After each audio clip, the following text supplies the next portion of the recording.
notre Bible donc dans le livre de Jérémie, Jérémie 6.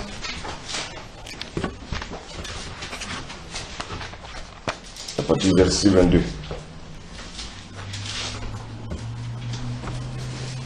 Jérémie 6, verset 22. Amen. On va écouter la parole s'il vous plaît. Ainsi parle l'Éternel. Voici un peuple vient du pays du septentrion. Une grande nation s'élève des extrémités de la terre. Verset 13 et 23. Ils portent l'arc et le javelot. Ils sont cruels, sans miséricorde. Leur voix mugit comme la mer. Amen. Alléluia. On va lire encore un autre passage. Galates 4, verset 19.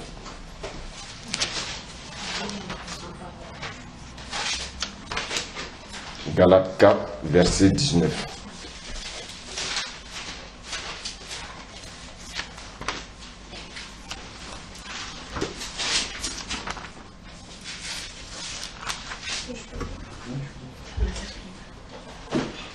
Galates 4, verset 19. Mes enfants, pour qui j'éprouve de nouveau les douleurs de l'enfantement, jusqu'à ce que Christ soit formé en vous, je voudrais être maintenant auprès de vous et changer de langage, car je suis dans l'inquiétude à votre sujet. Amen. Alléluia.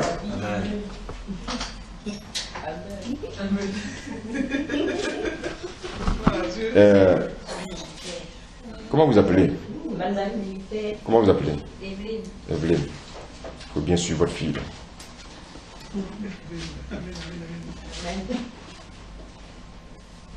Il faut bien la suivre. Je garde ça pour moi. Amen. Tu peux relire, s'il te plaît, le passage que tu as relu là. Mes enfants, pour qui j'éprouve de nouveau les douleurs de l'enfantement, jusqu'à ce que Christ soit formé en vous, je voudrais être maintenant auprès de vous et changer de langage, car je suis dans l'inquiétude à votre sujet. Donc, tu parles de mes enfants. Donc, commence par toi, n'est-ce pas? Oui. Tu as compris ce que tu as lu? Alléluia. C'est un passage qui nous concerne tous. Mais je veux qu'elle vive ce qu'elle dit. Amen. Amen.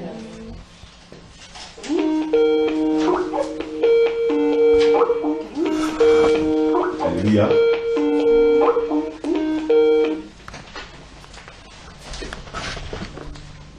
On va lire encore un autre passage. 1 Thessaloniciens 5, verset 3. Aujourd'hui, on va beaucoup lire. On est vraiment à la fin de l'année, on va beaucoup lire. Amen. 1 Thessaloniciens 5, verset 3.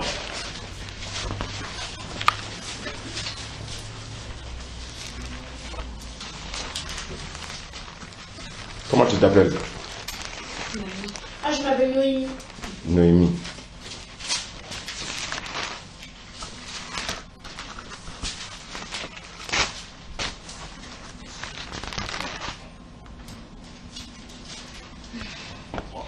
Rends gloire à Dieu. 1 Thessaloniciens 5, verset 3.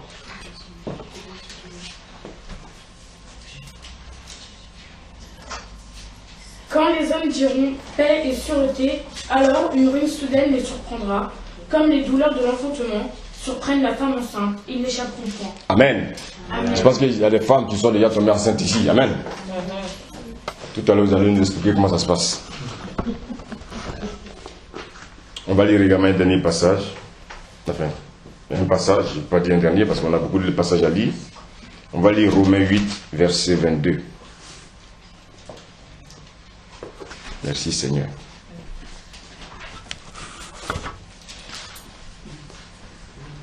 Ma soeur, est-ce que vous pouvez vous connecter?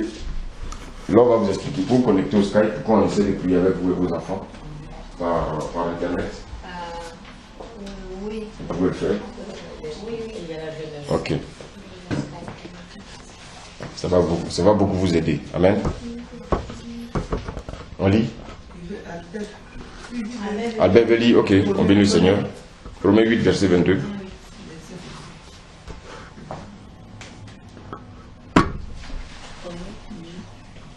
Or, nous savons que jusqu'à ce jour, la création tout entière soutient et sous les douleurs de l'enfantement. Alléluia. Alléluia, merci Albert. Tu peux relire encore avec force. J'aime quand tu lis. Va. Amen. C'est quel chapitre de Romains? Romains 8. Or, nous savons que jusqu'à ce jour, la création tout entière soupire et souffre les douleurs de l'enfantement. Amen. Amen. On dit la création tout entière.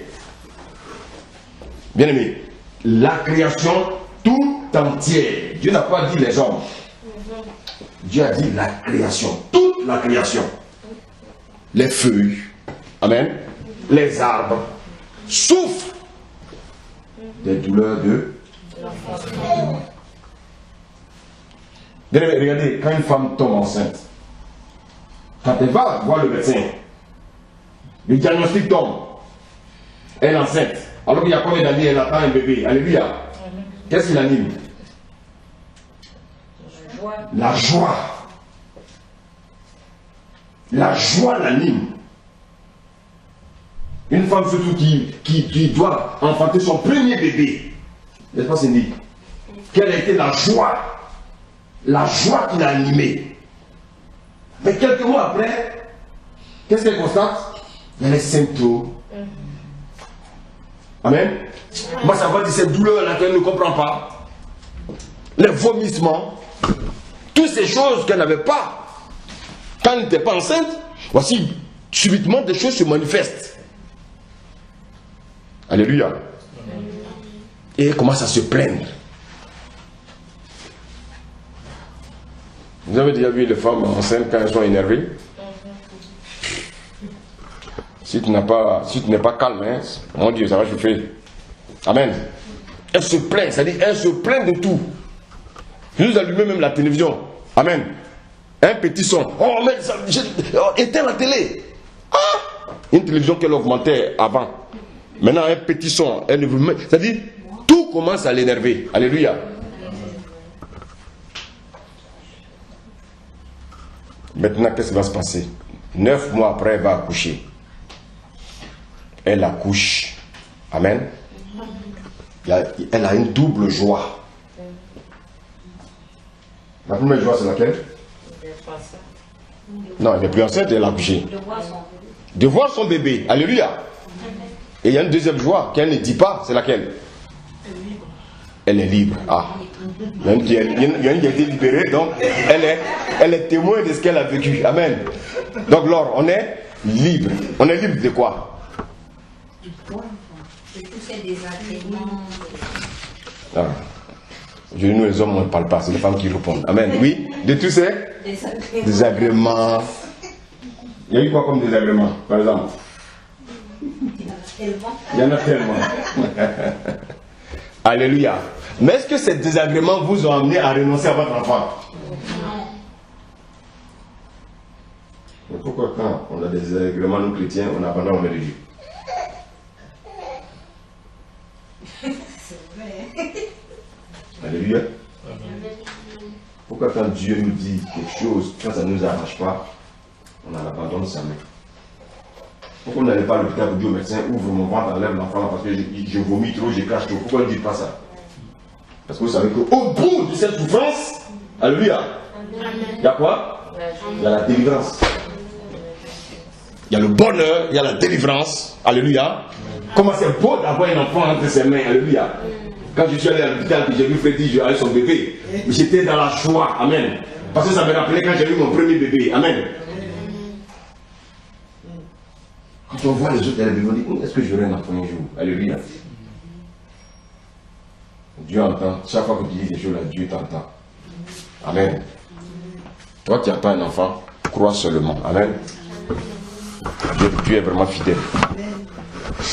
Merci, c'est bon. Dieu est vraiment fidèle. Dieu est vraiment fidèle. Bien-aimé, je voulais qu'on parle un peu de l'enfantement, bien-aimé, du royaume du Messie. Je veux qu'on parle un peu de l'enfantement du royaume messianique.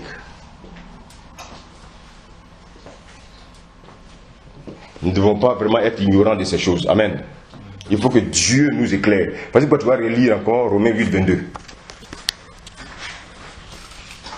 Or, nous savons que, jusqu'à ce jour, la création tout entière soupire et souffre les douleurs de l'enfantement. Ah, donc bien aimé, après la souffrance, il y a un autre temps. Amen. Il y a le temps de la souffrance, et puis il y a un autre temps. Amen. Où le bébé nous libère. Aujourd'hui, quelle est notre attente, nous? Nous sommes enceintes de qui, là? Nous sommes tous enceintes du retour de Jésus. Alléluia. Amen. Le monde est enceinte. Écoutez-moi bien. Le monde est enceinte d'être né de nouveau. Nous sommes enceintes du retour de Jésus. Sachant que dans le monde, il y a encore beaucoup qui ne sont pas encore convertis. Donc, tout ce qui se passe dans notre vie, toutes les turbulences, c'est parce qu'on doit coucher quelque chose. Sans turbulence, sans douleur, bien aimé, il n'y a pas d'accouchement. Donc, Dieu prend les choses naturelles pour nous enseigner. Alléluia. Aujourd'hui, on va parcourir le livre d'Apocalypse 12.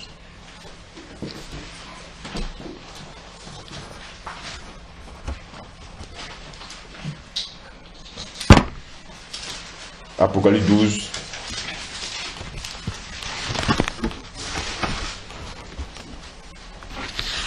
Merci Seigneur. C'est un passage, il faut savoir le lire, sinon tu vas te perdre.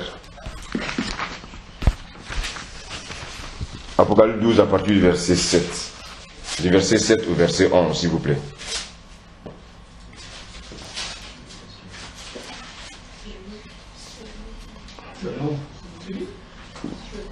Du verset 7 au verset 11.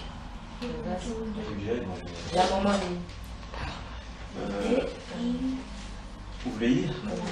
D'accord, ok. Et il y eut une guerre dans le ciel. Il y a eu une guerre dans le ciel, bien aimé. Suivez bien ce qui se passe.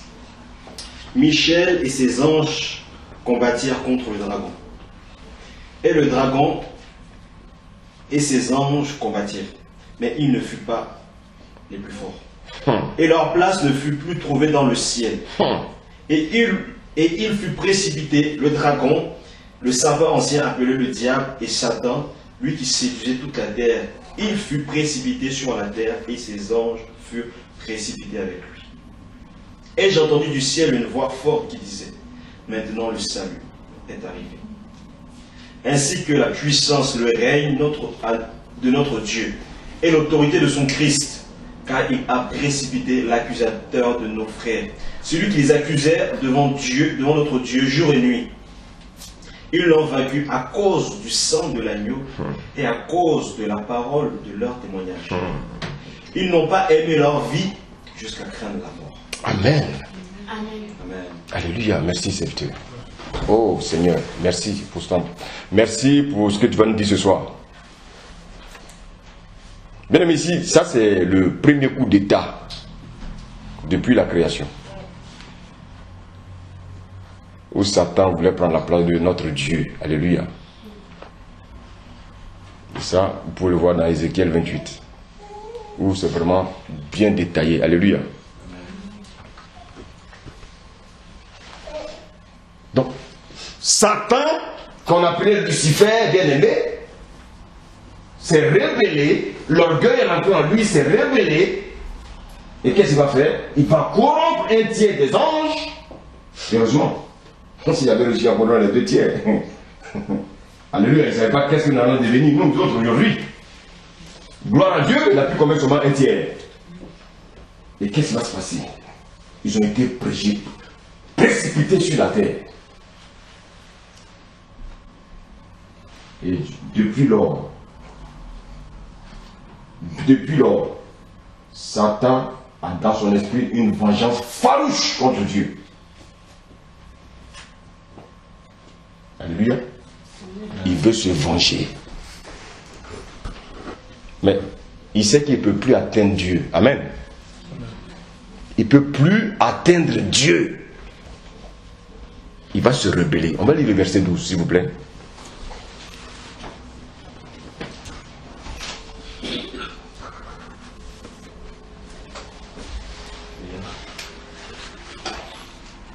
C'est pourquoi réjouissez-vous, cieux, et vous qui habitez dans les cieux.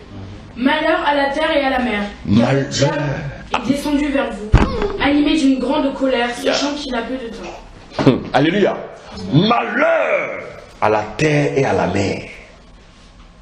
Bien-aimés, c'est ce malheur-là que nous vivons jusqu'à ce jour. Satan ne nous laissera pas en paix. Amen. Si tu vois des cafards, il va tout t'envoyer des cafards. Alléluia. Amen. Amen. Nous n'aurons pas la paix jusqu'au retour de Jésus. Pourquoi? Parce que nous vivons dans un monde qui est contrôlé par qui? Satan. Par Satan. Satan va être précipité, il va s'attaquer à toutes les créatures de Dieu. Pas seulement l'homme, toutes les créatures. On dit malheur à la terre et à la mer. Alléluia. Parce que quand ils ont été précipités, amen, il y en a qui sont tombés dans l'eau, il y en a qui sont tombés à terre, écoutez-moi bien, il y en a qui sont accrochés à des arbres. Voici pourquoi il y en a qui adorent des arbres. Alléluia. Amen. Il y a des démons souvent sur les arbres. Et nous avons des parents, malheureusement, ils disent que oui, c'est notre coutume, on doit adorer cet arbre. J'avais un collègue qui était de l'Ouest, il me disait que eux, chez eux, on ne mange pas le poisson. Dans leur village, ils adoraient le poisson. Amen. Et parce qu'une fois, j'ai invité au maquis, j'ai commandé un poisson, il a dit non, chez nous le poisson, c'est notre thème. Ah bon, pourquoi? Non, chez nous, on adore les poissons. Alléluia.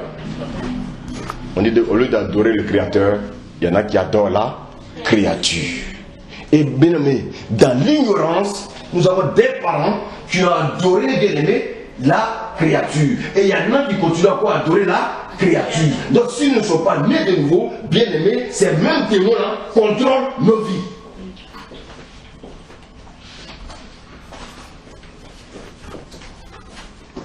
Alléluia. Ces mêmes démons contrôlent nos vies.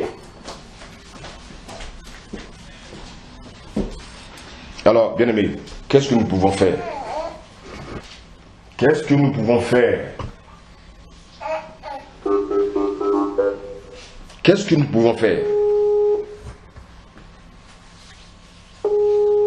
Un combat qui a commencé au ciel.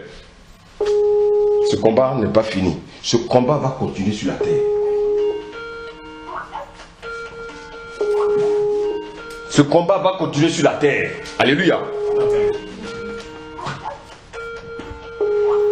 Satan ne va pas se fatiguer.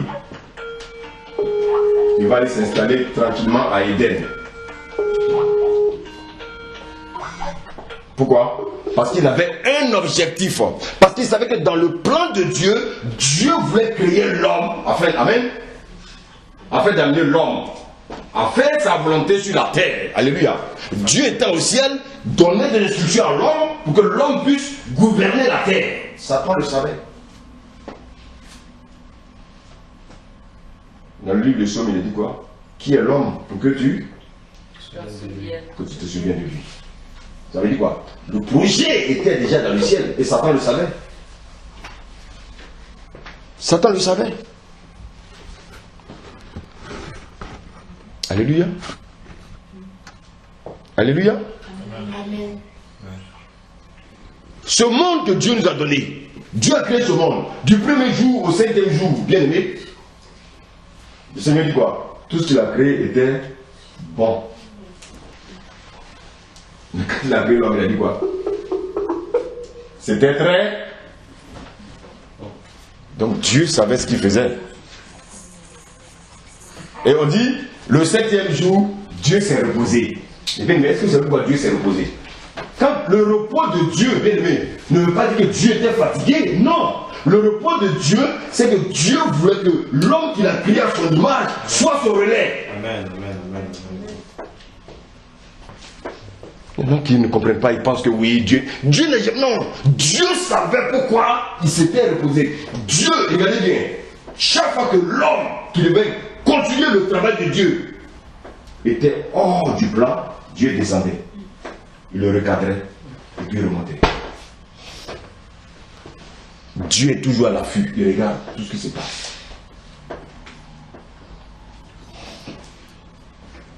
Alléluia. Alléluia. Le monde que Dieu nous a donné, ce monde des délices, la bien-aimée, ce monde-là va perdre son éclat. Pourquoi? Parce qu'il y a quelqu'un qui a décidé de se venger contre toute la créature de Dieu.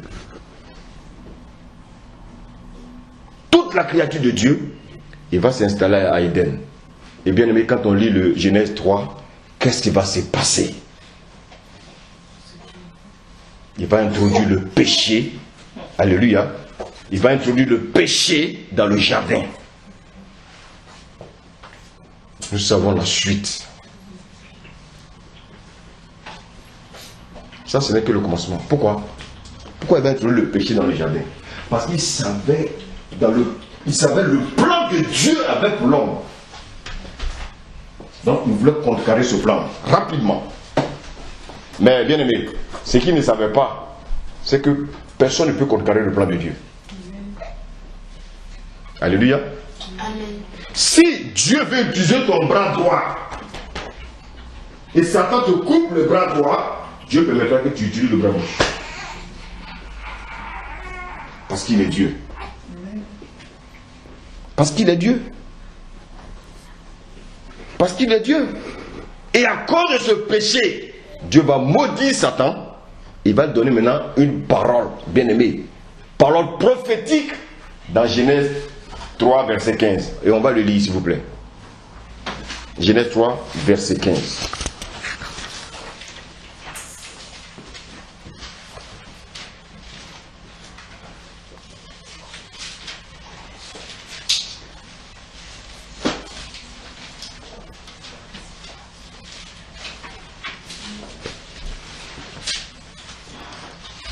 Amen. On peut lire, s'il vous plaît. Je mettrai l'hostilité entre toi et la femme, entre ta descendance et sa descendance. Celle-ci t'écrasera la tête et tu lui blesseras le talon. Alléluia. Amen. Dieu dit, je mettrai inimitié, alléluia, entre toi et la femme. Il y a une virgule. Alléluia. Entre sa postérité et ta postérité. Celle-ci. Bien aimé, vous savez souvent dans les Bibles françaises, souvent les gens traduisent les choses de manière littérale. Amen. Mais dans d'autres Bibles, les gens traduisent les Bibles selon ce que l'Esprit a dit.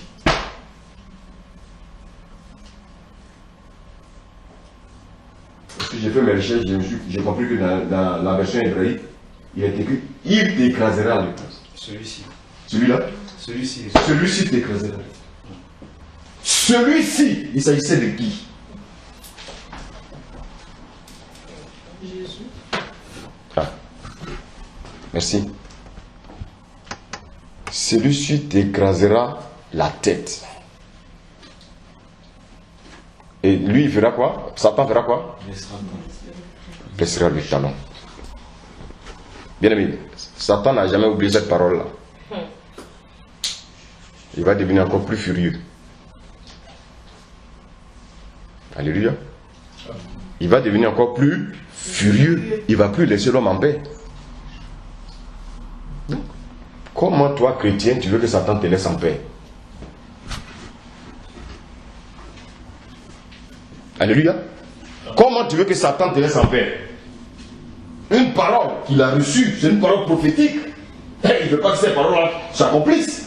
Il va te laisser en paix? Jamais. Il va créer la corruption, le mal partout. Il va amener tous les hommes à pécher. Voici pourquoi le chrétien est toujours tenté à pécher, alors que Dieu dit qu'il n'aime pas le péché. Pourquoi? Il veut que tout le monde entier, là, sur lequel lui gouverne, soit sous ses pieds. Amen. Et chaque fois que nous péchons, c'est lui qui nous contrôle. Dieu dit qu'il n'aime pas le péché. Pourquoi tu pêches? Si tu dis que tu es enfant de Dieu, mais fais les choses de ton Père. Alléluia. Alléluia. Dieu, je vais couper certaines parties que nous savons. Dieu va se révéler à un homme qu'on appelle Abraham. Dieu va lui donner une parole. Dieu dit, va-t'en de ton pays, de ta patrie, de la maison de ton père. Alléluia. Va dans le pays que je te montrerai. Alléluia. Et un peu plus tard, on verra que ce pays-là, c'est Canaan. Alléluia. Et dans le verset 7, Jésus dit, je te donnerai une postérité. Amen. Alléluia. Mais Satan savait de quoi il s'agissait. Ah, chrétien, quand Dieu nous ouvre les yeux dans l'esprit, dans la parole. Satan savait. Alléluia. Qu'est-ce qu'il va faire? Il va dire à Abraham, tu peux quitter ton pays. Ça, c'est pas grave. Beaucoup quittent le monde, ils viennent à Christ. Alléluia. Mais le comportement est toujours la même. Ça ne marche pas avec Dieu. Avec Dieu, c'est le dépouillement total. Abraham a quitté, bien aimé, la Mésopotamie. Abraham a quitté Babylone. Abraham a quitté Ur-Chaldée. Mais bien aimé, ce n'était simplement une goutte d'eau dans la mer. Le fait de quitter le monde pour venir à Christ, là, bien aimé, mais ce n'est que le commencement, bien aimé, de la vie chrétienne. Mais beaucoup s'arrêtent là. Et ils vivent tout dans le péché. Et ils croient que tu sois avec Dieu. Et Dieu avec eux. Non, bien aimé. Dieu dit de quitter ton pays, ta patrie et la maison de ton père.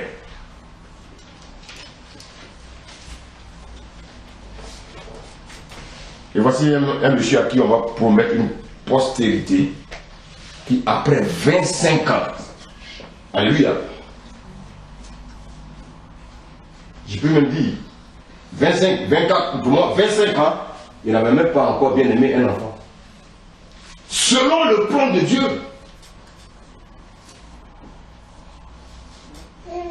Abraham va nous démontrer, même par A plus B, qu'il a quitté son pays, mais il n'a pas encore quitté sa patrie. Pourquoi? La preuve en est, Dieu lui dit, je te bénirai, je précise, le pays dans lequel tu rentres, il rentre à Canaan. Dieu dit, bon, tu es rentré, je vais voir si tu m'aimes. Dieu crée la famine. Beaucoup de chrétiens viennent. Quand ils viennent là, Dieu crée la sécheresse. Ah, ils fuient dans le monde. Dieu ne peut pas compter sur des gens comme ça. Les gens qui sont attachés au matériel. Mais comment? Le même Dieu qui a dit à Abraham, je te bénirai. Abraham arrive et puis en même temps, famine. Waouh! Qu'est-ce que Dieu voulait apprendre à cet homme? Quand nous venons dans la vie chrétienne, tout ce qu'on aime là, Dieu va balayer ça. Alléluia.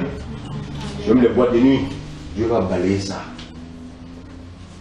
Tu marches encore des fétiches, Dieu va balayer ça. Tu aimes encore les femmes, Dieu va balayer ça. Tu marches par la chair, Dieu doit te balayer tout cela. Sans cela, bien aimé, tu vas dire alléluia, amen seulement, mais ta vie n'avance pas avec Dieu. C'est ce qui se passe bien aimé dans la vie de beaucoup de chrétiens. Ils préfèrent aller dans les assemblées où on leur dit, tu seras béni, oh je vois l'or sur ta tête. Mais l'or depuis 25 ans, 26 ans, on ne peut pas l'extraire. Qu'est-ce qui se passe? On ne leur dit pas, tu vis dans le péché, tu vis dans telle chose, abandonne. On se contente des gens qui ont quitté leur pays. Mais ça ne suffit pas. Ça ne suffit pas. Ça ne suffit pas. Alléluia. Amen. Alléluia. Amen. Donc Dieu va se révéler à Abraham et dire, écoute, mon plan, ça n'a pas changé, hein? Mais c'est toi qui changes. Ma parole n'a pas changé. Mais toi, tu n'as pas encore changé. Or, il faut que tu changes pour que ma parole là s'exécute. Alléluia. Amen. Tu veux changer. Maintenant, sois un homme intègre. Ce qui n'a jamais été intègre. et marche devant ma face. Tu voulais toujours marcher par ta propre chair. Non, avec moi Dieu, on abandonne sa chair et on marche selon mon esprit. Et tu te laisses conduire par moi Dieu. Beaucoup parmi nous disent alléluia, mais nous ne laissons pas Dieu nous conduire. Parce que nous sommes encore attachés à notre chair. Nous sommes encore attachés à notre moi. Nous sommes encore attachés à nos biens. Nous sommes encore attachés, bien aimés, à tout ce qui fait plaisir à notre chair. Chaque fois qu'on sera attaché à ce qui fait plaisir à notre chair, Dieu ne peut pas agir dans notre vie. Alléluia. Amen. Tu auras des bénédictions, enfin des bénédictions de Satan où la cave va te virer des choses. Ça ne vient pas de Dieu. Les choses qui viennent de la cave, ça ne vient pas de Dieu. Parce que le même Satan qui te donne la cave là, et un jour il te coupe ça. Alléluia. Amen. Et un jour il va t'envoyer une lettre pour te dire que tu dois telle somme, tu dois. Mais c'est des pièges.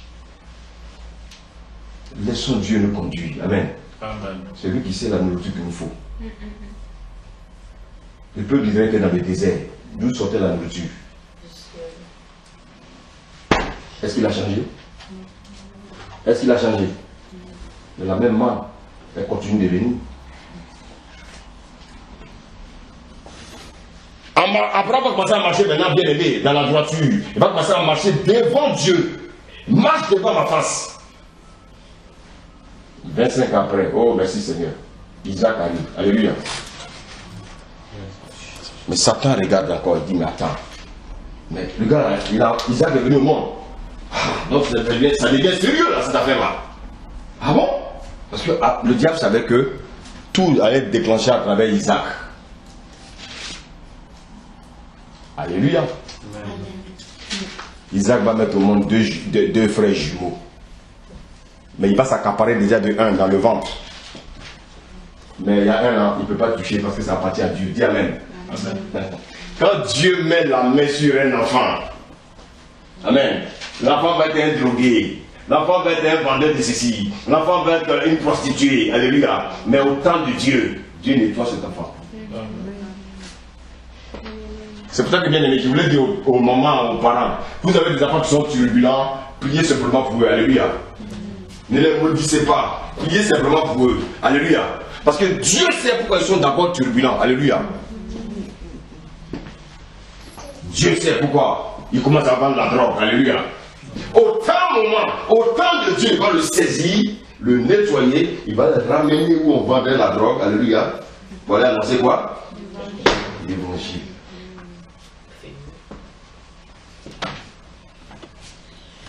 Ah Seigneur, fais-nous comprendre les choses spirituelles.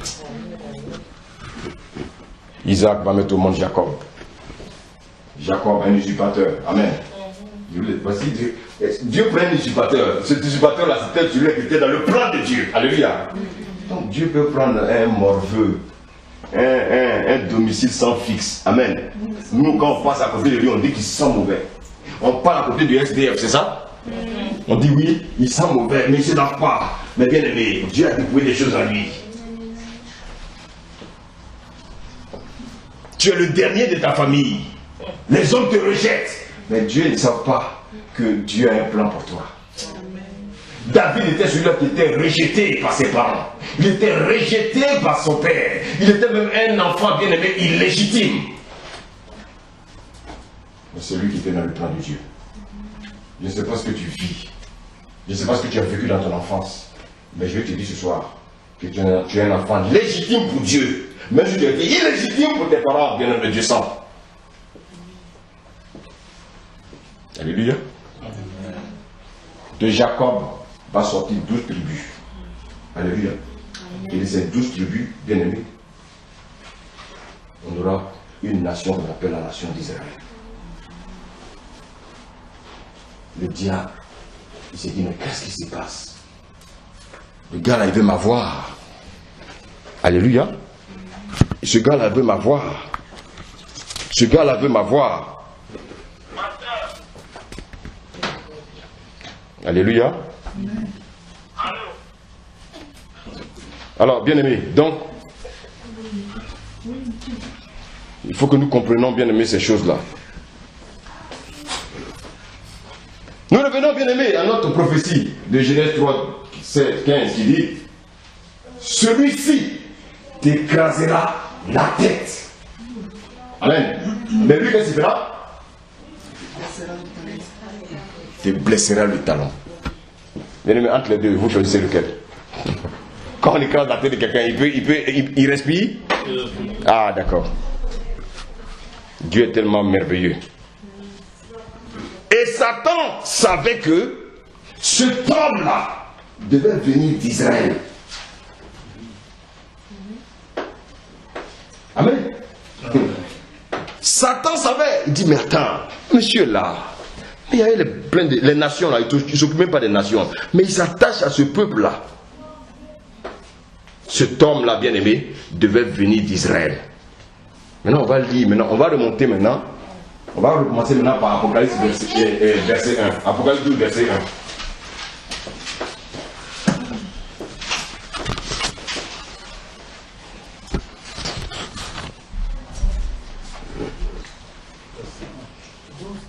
1. Apocalypse verset 1. Amen.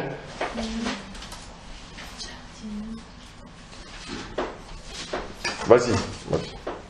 Un grand signe parut dans le ciel. Une femme enveloppée du soleil, la lune sous ses pieds et une couronne de 12 étoiles sur sa tête. Amen. Est-ce que vous vous rappelez de ce passage-là quelque part? Il est dans quel livre? Genèse. Dans Genèse. C'est ce que Joseph avait vu.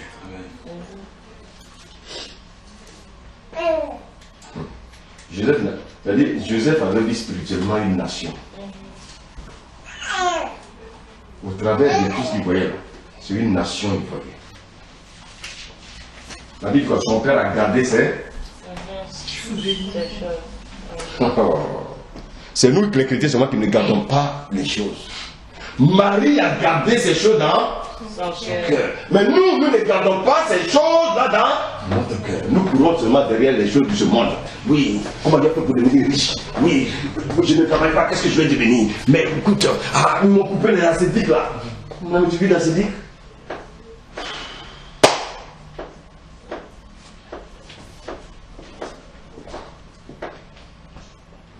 Alléluia. Jacob avait vu quelque chose.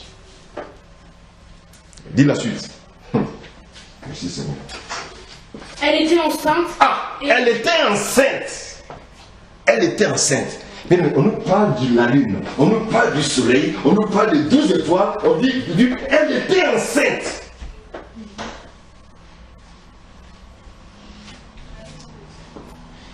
Et elle criait, étant au travail et dans les douleurs de l'enfantement. Les douleurs de l'enfantement. Quand on a les douleurs de l'enfantement, amen, Amen. ça veut dire qu'on est prêt à... Accoucher. C'est bien, tu le sais déjà. Ça c'est bien. Votre fille sait que quand on est bien l'enfantement, on est prêt à accoucher. Ah, c'est merveilleux ça. Oui. Les enfants qui connaissent des choses plus que nous-mêmes, qui disons que nous sommes comment on appelle ça, dans le Christ depuis des années. Non. Dieu se révèle à qui veut. Continue la lecture. Un autre signe parut encore. Un autre signe. Écoutez-moi bien. La Bible dit que quand Dieu parlait, quand Dieu a demandé à Satan, d'où viens-tu? Il dit, je viens de parcourir la terre. Alléluia. Amen. Là où il y a les enfants de Dieu, qui est là? Qui est là parmi nous? Satan. Vous croyez qu'il est où? Là où je prêche, là, il est là. Donc, pendant que je suis en train de prêcher, il y en a qui dit n'écoute pas, il y en a qui dit écoute. Dieu lui écoute, lui dit non, n'écoute pas ce qu'il dit là, fais vite, on va rentrer chez nous. Tu vois, il commence à faire nuit.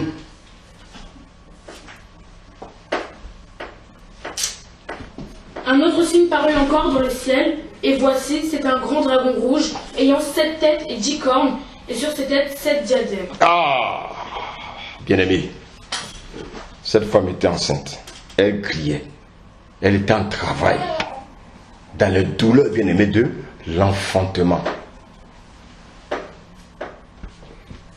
Le dragon s'éteint devant la femme qui allait enfanter afin de la dévorer.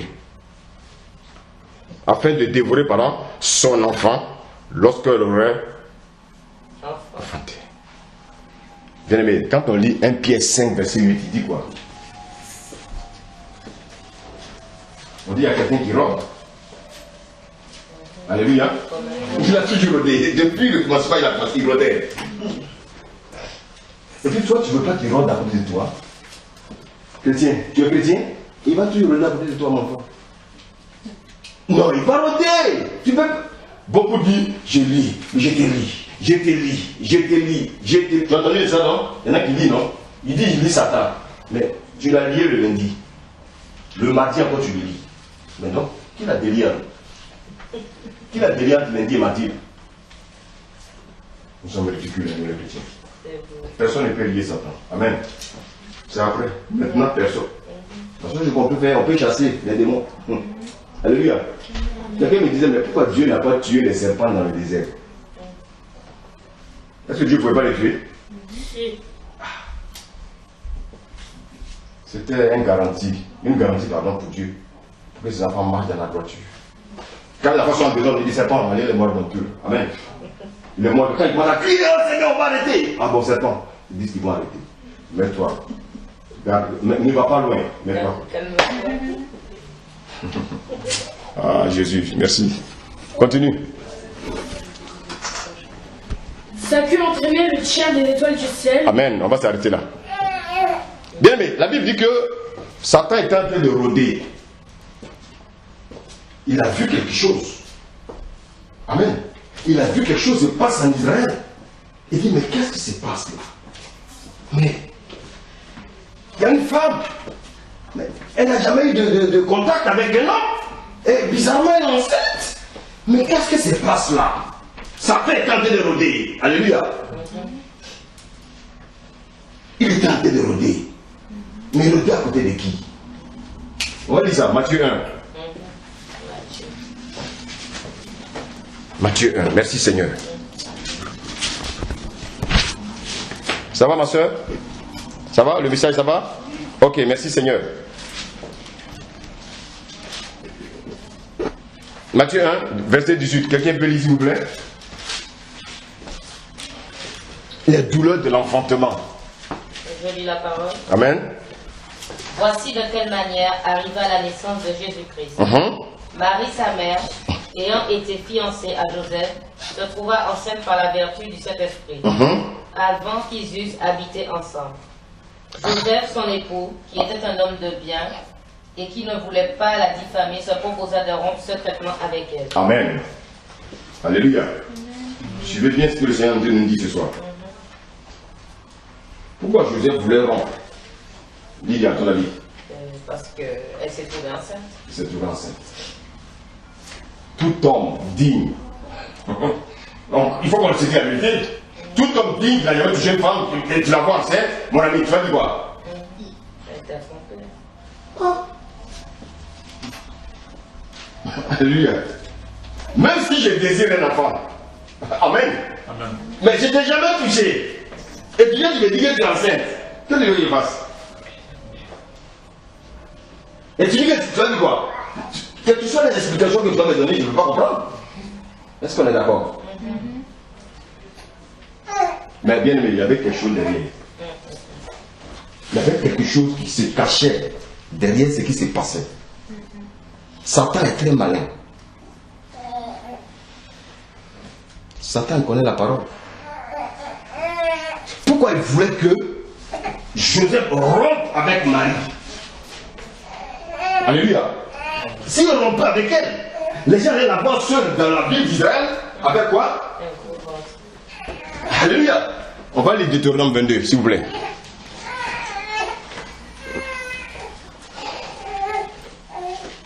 Deutéronome 22.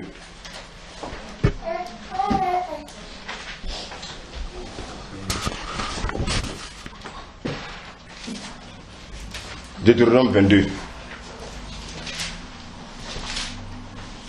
À partir du verset 20.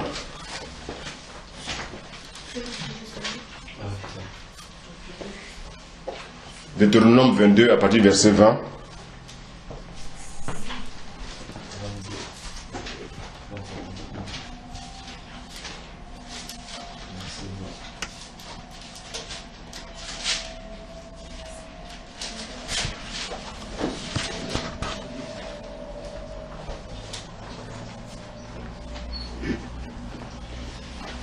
partir du verset 20. Oui, vas-y, Servante.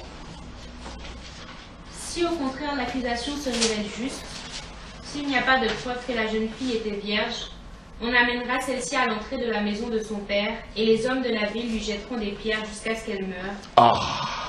Elle s'est en effet conduite de manière infâme en Israël, en ayant des relations sexuelles alors qu'elle vivait encore chez son père. Alléluia. Qu'est-ce que cela veut dire? Si Joseph rompait avec Marie, est-ce que Jésus serait venu? Non. Parce que qu'est-ce qui allait se passer? Ils allaient là. La tuer. Et gloire soit rendue au Seigneur d'avoir donné son esprit à Joseph.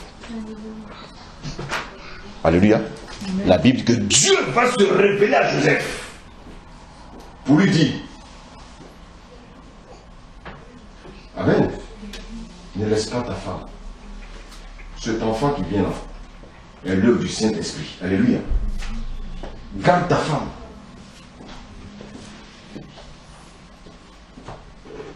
Amen. Donc Satan avait mis dans le cœur, bien aimé, de Joseph des désirs de pouvoir rompre avec sa femme afin de faire tuer celle-là qui portait, bien aimé, la postérité de la femme.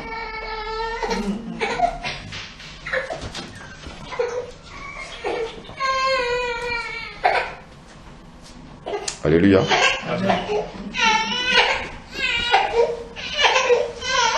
Mais bien, qu'est-ce qui va se passer? La Bible dit que Jésus va naître.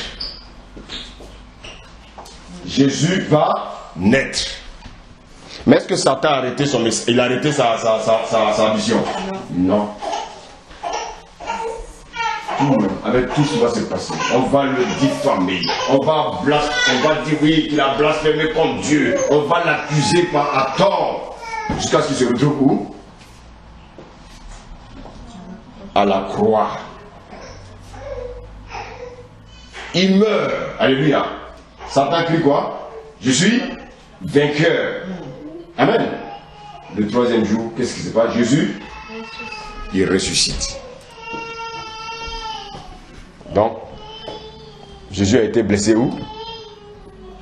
Au talon. Ça s'est passé à la croix. Amen. Mais cette blessure n'était pas une blessure mortelle éternellement. Alléluia. Satan va dire: ah, mais ce gars-là, il m'a eu. Il est ressuscité? Oui, il est ressuscité. Il est ressuscité. Et qu'est-ce qui va se passer? Il va se retrouver où? On retourne dans Apocalypse 12, verset 5.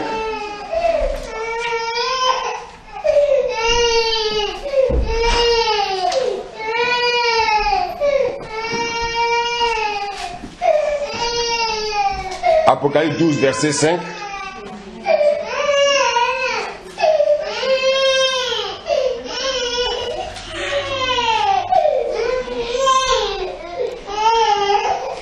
Apocalypse 12, verset 5. Elle mit au monde un fils, un enfant mâle qui doit diriger toutes les nations avec un sceptre de fer. Et son enfant fut enlevé des dieux et vers son trône. Amen. Donc qu'est-ce qui s'est passé? Jésus a fait quoi?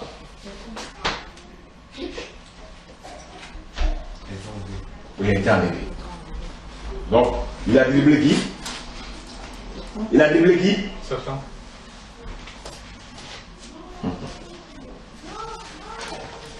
Bien, mais Dieu est trop puissant.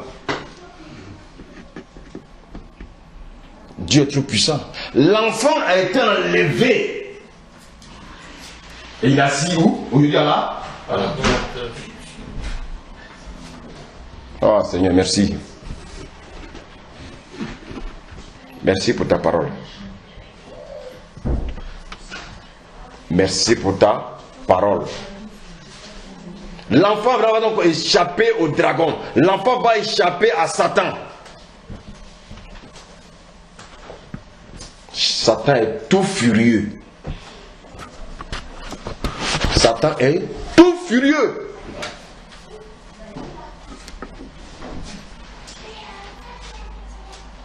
Alléluia. Mais étant furieux, qu'est-ce qui va se passer? On lit le verset 13. Apocalypse 12, verset 13.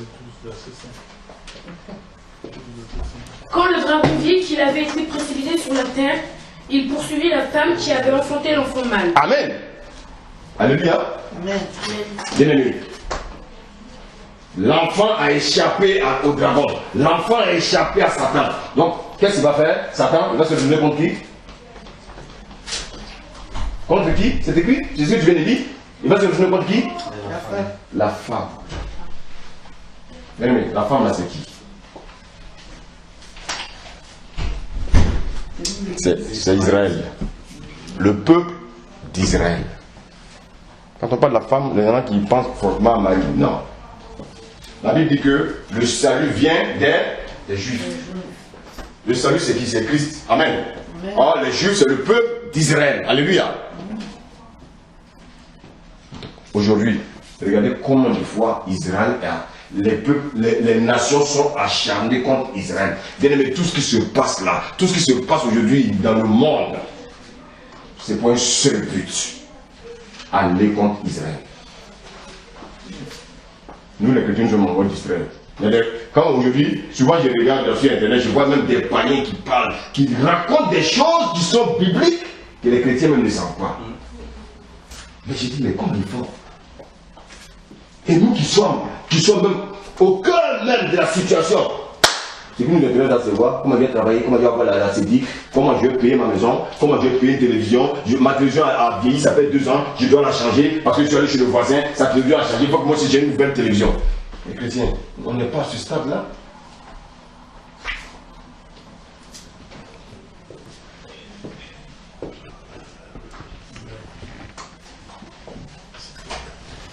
Alléluia. La femme bien-aimée, c'est Israël, le peuple d'Israël. Et regardez comment ce peuple-là, bien-aimé, tout ce qui se connaît, l'ONU, oui, on dit, ouais, on fait rentrer les maintenant, on va permettre maintenant aux musulmans de rentrer en Europe, on va faire ceci, cela. Bon, on a des réunions du COP, les réunions par ici, par là. Bien-aimé, il y a un seul plan. Tout ça, c'est pour un seul but. Venez, arrêtons un peu la distraction, s'il vous plaît. Il y a un peu de distraction, s'il vous plaît. Un seul but. Faire disparaître le peuple d'Israël. Est-ce que nous, les chrétiens, sommes conscients de ça?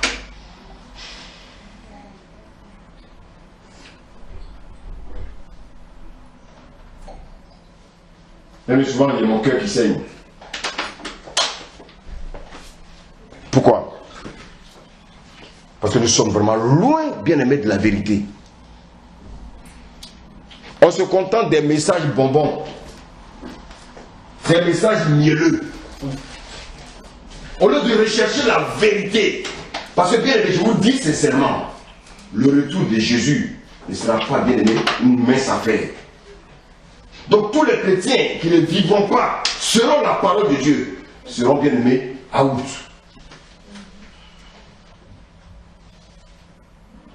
On est venu dans un pays où il y a la distraction.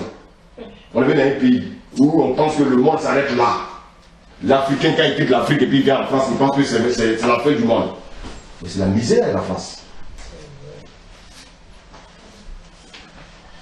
Un pays où les gens ont abandonné Dieu. Et des gens qui ont prié le Seigneur, ils ont gêné. Ils arrivent en France, ils ne veulent plus entendre parler du Seigneur. Quelle misère, les chrétiens. Ça fait pitié. Nous qui devons venir annoncer l'évangile aux Français, c'est les Français qui nous ramènent dans leur système. Et on commence à raisonner maintenant.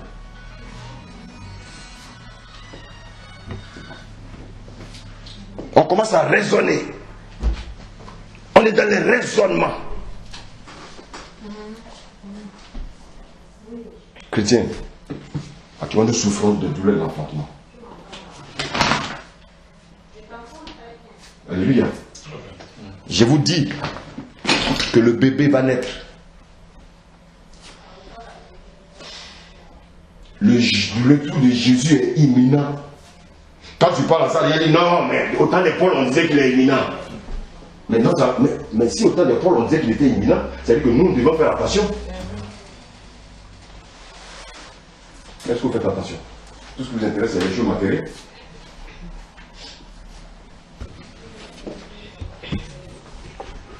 Ce sont les choses matérielles qui intéressent les chrétiens. Pas le retour de Jésus. Parce que quand on s'intéresse au retour de Jésus, bien aimé, il y a des comportements qu'on n'a pas.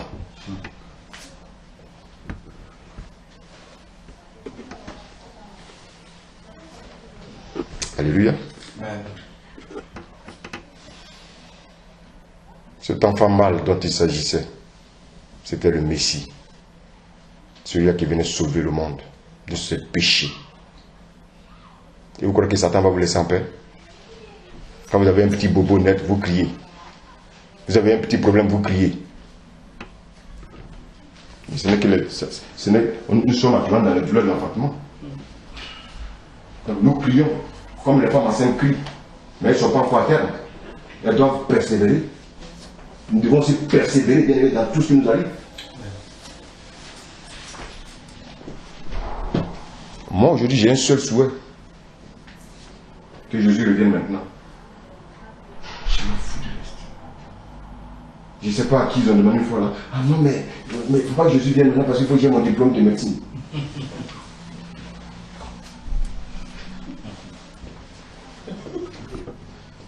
Oui, oui, les choses du monde, les choses terrestres.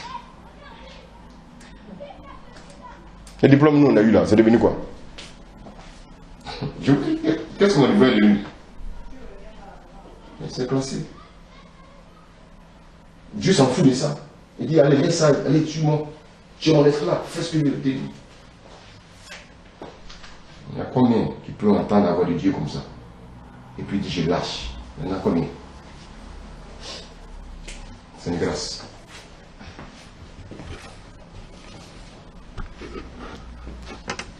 Qu'est-ce qui se passe, bien aimé, dans la tête des chrétiens aujourd'hui?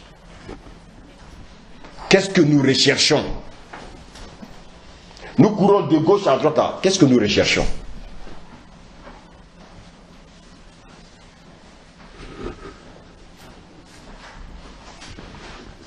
Mais il est dit que Satan va poursuivre.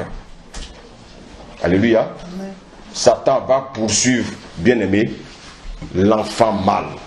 Pardon, il va poursuivre maintenant la femme bien aimée qui a accouché l'enfant mâle.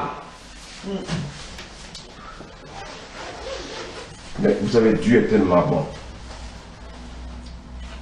Apocalypse 12, verset 14.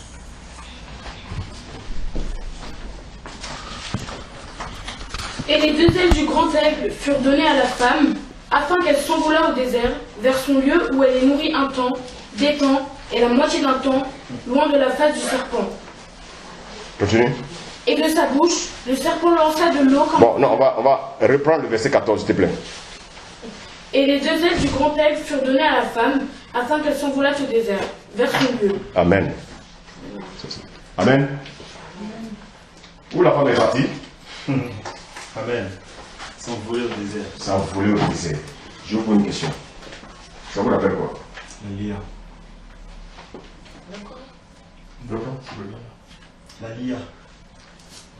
La lia. Le retour en terre d'Israël. La lia. Mais avant la lia, il y a aussi quelque chose qui s'est passé. Dans l'île d'Exode. Vous vous rappelez pas? Quand le Seigneur a sorti le peuple d'Israël, les amenés Au désert.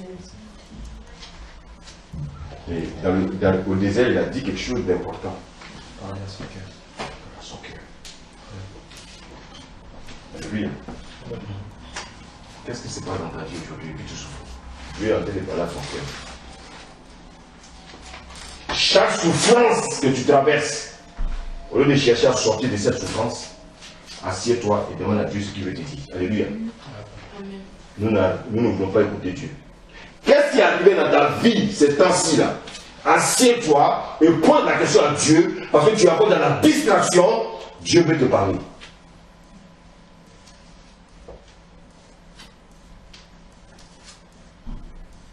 Alléluia. On va lire Exode 19, verset 4.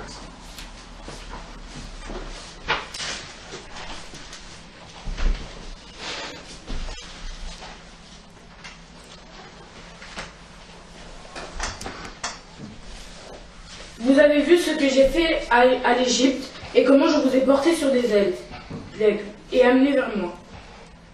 Alléluia. Continue, continue. Maintenant, si vous écoutez ma voix et si vous gardez mon alliance, vous m'appartiendrez entre tous les peuples, car toute la terre est à moi. Toute la terre est à Dieu. Pourquoi Dieu permet que le diable fasse ce qu'il veut actuellement avec nous? Parce que Dieu est en train de parler à notre cœur. Notre cœur là est trop éloigné de Dieu. Notre cœur est encore attaché aux choses de ce monde. Notre cœur est encore attaché à ceci, cela. Notre cœur est encore attaché, je veux un vélo. Oui, je veux une voiture. Oui, je veux une femme. Oui, je veux telle chose. Oui, je veux une télé. Ça n'intéresse pas Dieu. C'est des choses terrestres.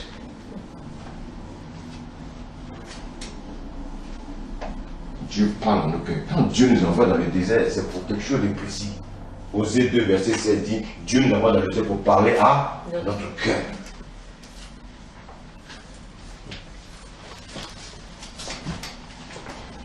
Alléluia. Amen. Alléluia. Quand Dieu nous envoie dans le désert, il y a encore une autre signification par rapport à ce que vient de lire notre fille. Dieu nous envoie dans le désert pour faire quoi? Dieu nous cache dans le désert. Et pendant qu'il nous cache dans le désert, ses ailes nous protègent. Souvent, beaucoup disent, je ne comprends pas, je suis seul. Bien aimé,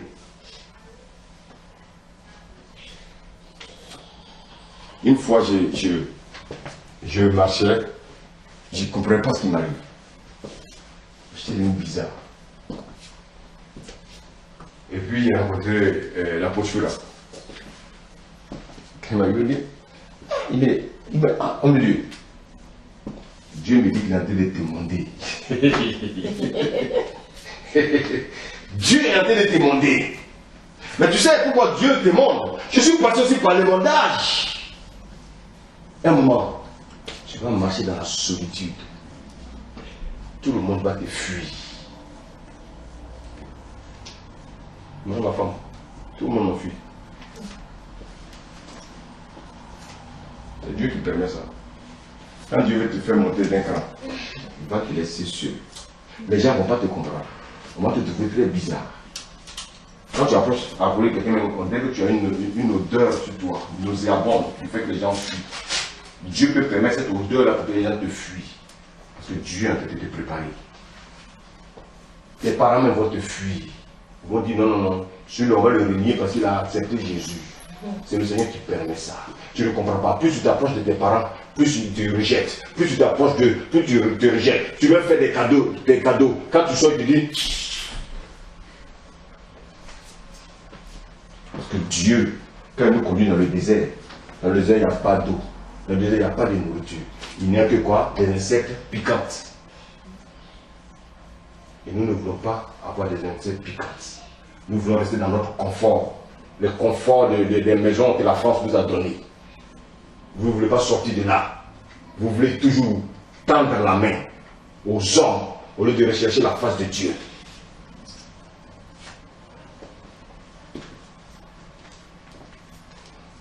Est-ce que le Seigneur nous parle là? Est-ce que le Seigneur nous parle?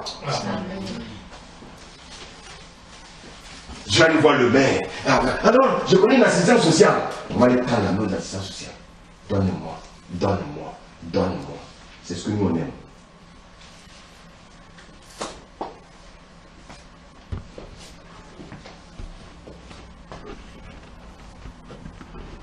Alléluia. Dieu va conduire Israël dans le désert. protégé de manière divine.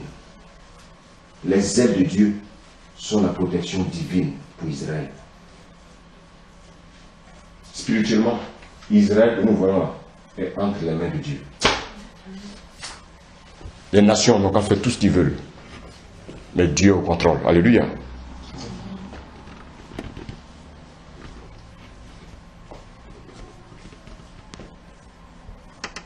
Et quelque chose d'important a été dit dans le passage qu'elle a lu tout à l'heure. Relis, pardon, le verset 14 d'Apocalypse 12. Là. Relis.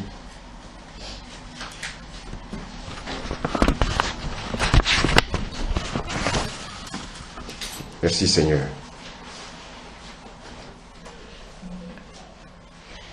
Et les deux ailes du grand aigle furent données à la femme, afin qu'elle s'envolât au désert, vers son lieu, où elle est nourrie un temps, des temps et la moitié d'un temps. Ah, un temps et la moitié d'un temps. Ça, oui, mais j'ai écouté souvent les enseignements. Maintenant, chacun donne sa version. Oui, on parle de la grande tribulation qui va durer 42 mois. La grande tribulation. Bien aimé, si vous pouvez la peine savoir s'il y aura la grande tribulation, si c'est avant ou après ou pendant, je ne peux pas vous répondre. Amen. La seule réponse que je peux vous dire, préparez le retour de Jésus. Amen. Amen. On cherche à savoir si c'est avant, après. Non. Non.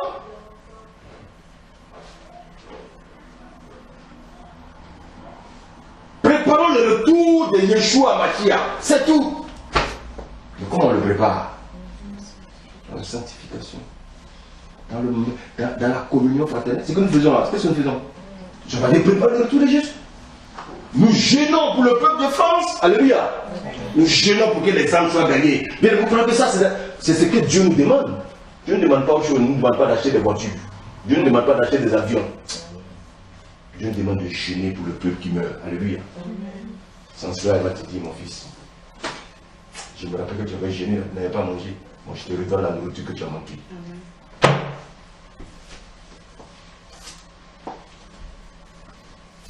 On parle de 3 ans et demi.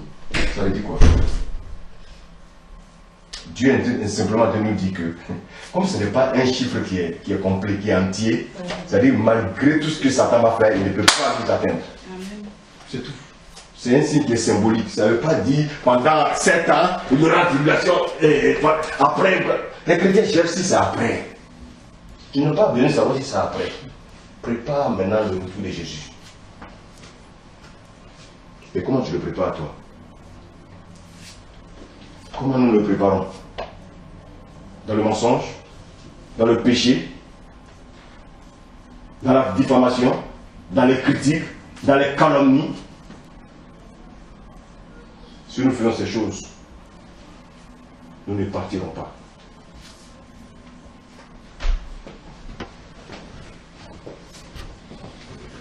Alléluia. Nous ne partirons pas. Nous partirons lorsque nous serons dans la sanctification. Lorsque nous ferons la volonté de Dieu. Dieu te dit quelque chose, toi tu fais le contraire. Et puis tu peux partir. Jamais. Je vous pose une question. Quel est cet homme qui n'aime pas les choses de la terre? Les choses qu'on voit aujourd'hui. Qui veut dire qu'il n'aime pas? Aujourd'hui, nous éloignons de ces choses. Par la grâce de Dieu. Mais cette grâce, on l'obtient comment? Quand on s'approche du Père. Si tu ne t'approches pas du Père, tu ne peux pas avoir sa grâce. Quand Dieu te voit en train de pleurer pour changer de comportement. Seigneur, je suis encore un voleur. Je reconnais que je suis faible. Seigneur, je n'arrive pas à arrêter le vol. Tu pleures des jours et nuits. Dieu dit, ah, je crois que je peux l'aider celui-là. Parce qu'il a compris. Et tu voles aujourd'hui, tu cries. Dieu te dit, tu voles encore demain. Dieu dit, monsieur, c'est un insensé.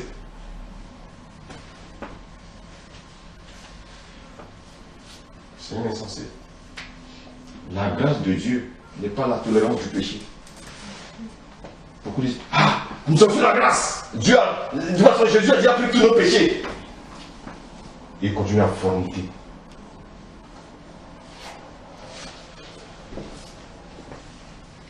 Je vous dis quelque chose, ça fait rire, ça va vous faire rire. Mais quand je connais le Seigneur, j'ai dit au Seigneur d'enlever mon truc là, et puis me cacher. Parce qu'en fait, je reconnaissais mes faiblesses. Il faut reconnaître sa faiblesse. J'aimais trop les femmes. Chier. Une femme va passer devant moi. Le soir, je suis chez elle. Il fait pour la séduire. Oh là là. Et celui que je fais des grosses voitures, je fais ça plat là. Parce que souvent, qu'est-ce qu'elle faisait? Elle se mettait à l'arrêt du bus. Je suis au loin, je tournais. Puis venez garer. Vous allez où là? Elle va dans le sens opposé. Hein. Je vais la déposer. Et oui, je vais la lever en retard. Ça, c'est pas Satan, ça.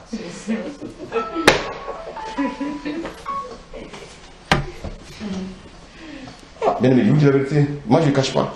Les femmes. Oh, mais je les tombais. Mais j'étais en train de me tuer. J'étais en train de me tuer. Dieu a eu pitié de moi. Il a dit, si tu ne t'arrêtes pas là, le sida va te gagner. Tu vas mourir. Il a eu pitié de moi. Il m'a sauvé, bien aimé, de la boue. Qu'est-ce que je peux lui donner la récompense? C'est de le servir. Je vais retenir encore où? Dans la boue. Beaucoup sortent de la boue, Dieu les lave, ils retournent encore dans la boue. Ça, c'est ma conscience. Israël part dans le désert. Et qu'est-ce qu'il dit le verset 15? Apocalypse 12, verset 15.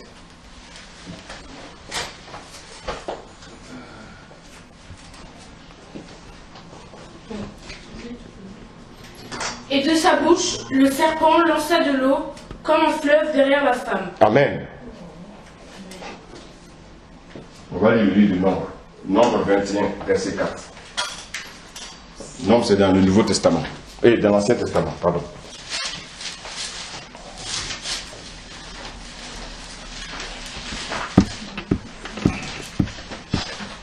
La parole de Dieu, Nombre 21, verset 4, la Bible déclare: il partit de la montagne du Hor par le chemin de la mer des Ondes pour contourner le pays d'Édom.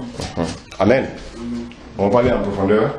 Qu'est-ce qui s'est passé quand le peuple, Dieu voulait faire sortir son peuple? Quand ils ont commencé à sortir d'Israël, quel a été leur obstacle? La mer. Et qu'est-ce que Dieu a fait? Dieu a séparé. Donc, le sable a englouti. Amen. La mer séparée, séchée. Pour que le peuple fasse quoi? Le peuple passe. Alléluia. Alléluia. Verset 16. Apocalypse 12, verset 16.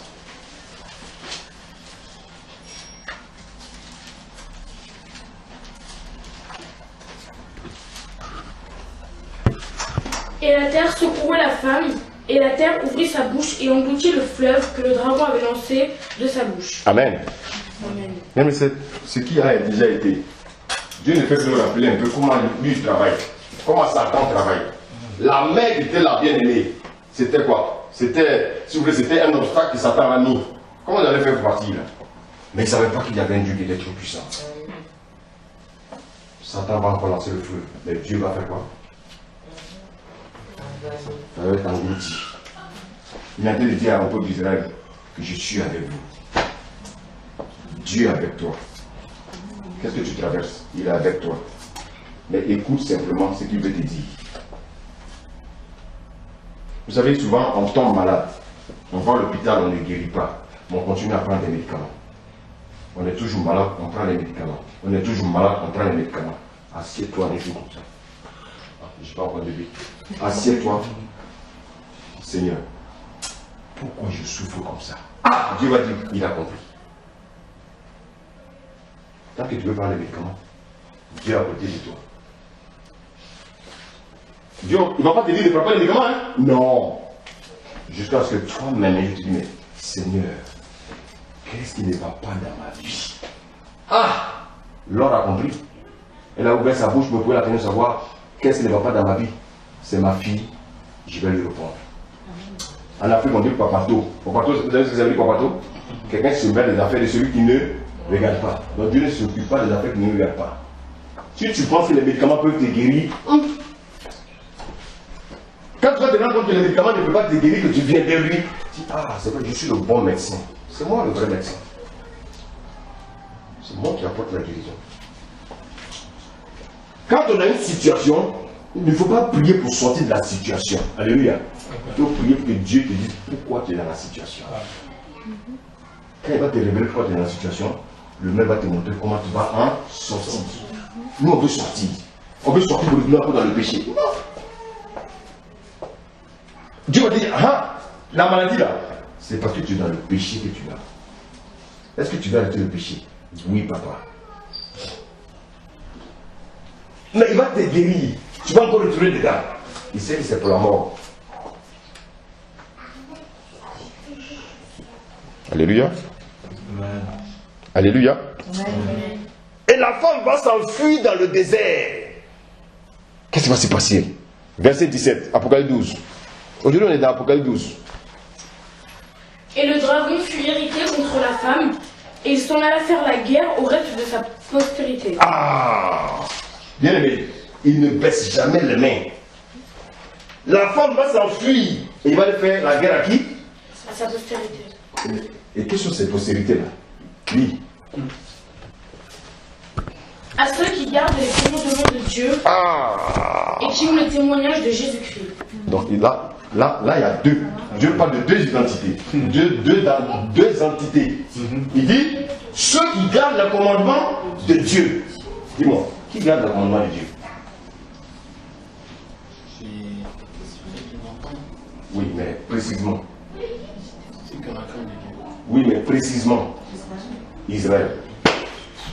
Lis la suite et ceux qui ont le témoignage de Jésus-Christ. Qui a le témoignage de Jésus-Christ? C'est-à-dire? Oui, mais précisément? Israël. L'Église. Voici pourquoi Satan ne va pas te laisser en paix. Parce que tu gardes le témoignage de qui? De Jésus-Christ. Pourquoi tu veux qu'il te laisse en paix? Tu as le témoignage de Jésus et puis tu veux qu'il te laisse en paix? Mais si vous ne savez pas ces vérités-là, comment vous pouvez marcher avec Dieu? Si on vient vous prêcher, alléluia, je vois l'or sur ta tête, oh, tu auras un plan professionnel. Tout ça, c'est des choses éphémères. C'est des choses comme ça que le Seigneur veut qu'on vous enseigne. Pour que vous soyez dans la réalité des choses. Pourquoi Satan même m'en veut? C'est parce que tu as la valeur aux yeux de Dieu.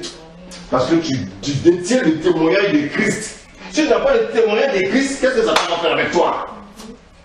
Ça veut dire que tu es dans son camp? Je vous pose la question. Est-ce que je peux aller voler une télévision qui est dans ma propre maison? Non. Est-ce que Satan va attaquer encore les parents? Ils sont dans sa propre maison. Je ne peux voler une télévision qui est chez mon voisin. Alléluia. C'est pourquoi Satan est derrière toi. Alléluia. Alléluia.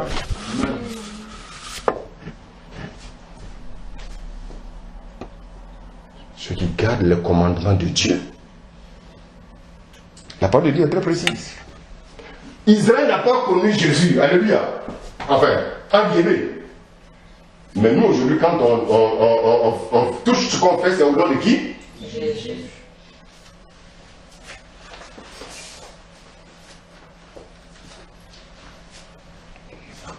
Nous avons le témoin de Jésus. Et qu'est-ce que nous faisons? Alléluia. Amen. Qu'est-ce que nous faisons? Verset 18. Et je me tins sur le sable de la mer. Ah! Il s'étend sur le sable de la mer. Pourquoi? Parce que la femme est protégée. Amen. Amen. Amen. Les chrétiens aussi qui vivent dans la sanctification aussi sont protégés. Donc qu'est-ce qu'il va faire? Il va s'étendre là sur le sable de la mer. Maintenant, qu'est-ce qu'il fait? Qu'est-ce qu'il fait? Pourquoi il s'étend sur le sable de la mer? Il est dépassé. Il les attend. Il les attend. Alléluia. Il attend du secours. Alléluia. Et le secours va venir de qui? Quels sont ces deux spécimens qui vont venir le secourir? Lis. On va terminer par là. Je ne veux pas aller loin. Ça, on va le développer. Quand le Seigneur va permettre. Lis à partir du chapitre qui suit. Puis je vis monter de la mer une bête qui avait 10 cornes et 7 têtes. Il vient, il cherche du secours. Il va chercher maintenant la première bête. Alléluia. Alléluia. Amen. Il cherche maintenant du secours. Il dit, mais attends, mais ils sont en train de m'échapper. Comment je vais faire pour avoir ces chrétiens-là qui rendent témoignage à Christ et puis ceux-là qui ont gardé le commandement de Dieu? Mais je suis là, qu'est-ce que je vais faire? Je ne vais pas les laisser.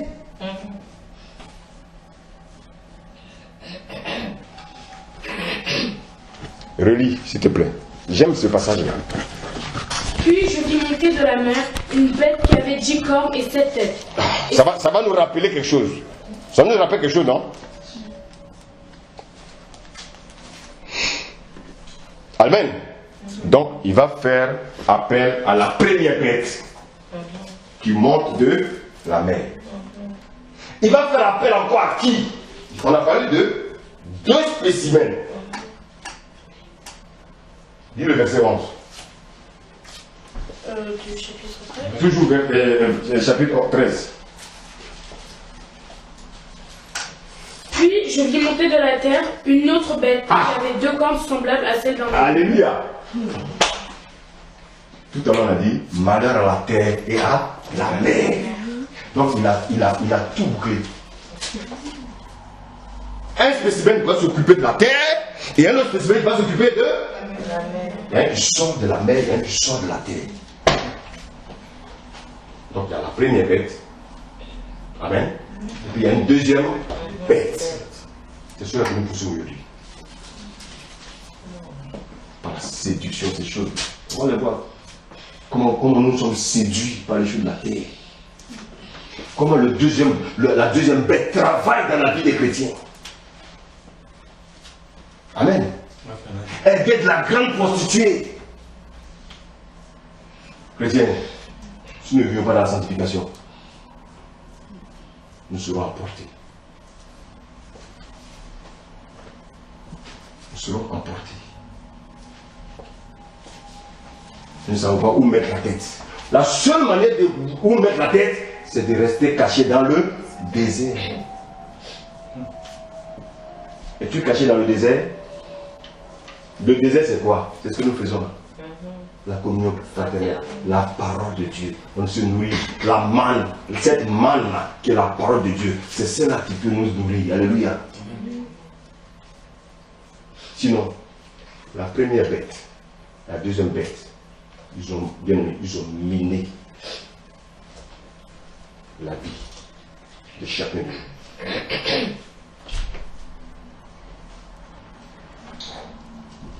Bien-aimé, je te reviens encore pour te dire que si tu veux pour la peine savoir, on parle de la grande tribulation. Est-ce après le retour ou bien avant?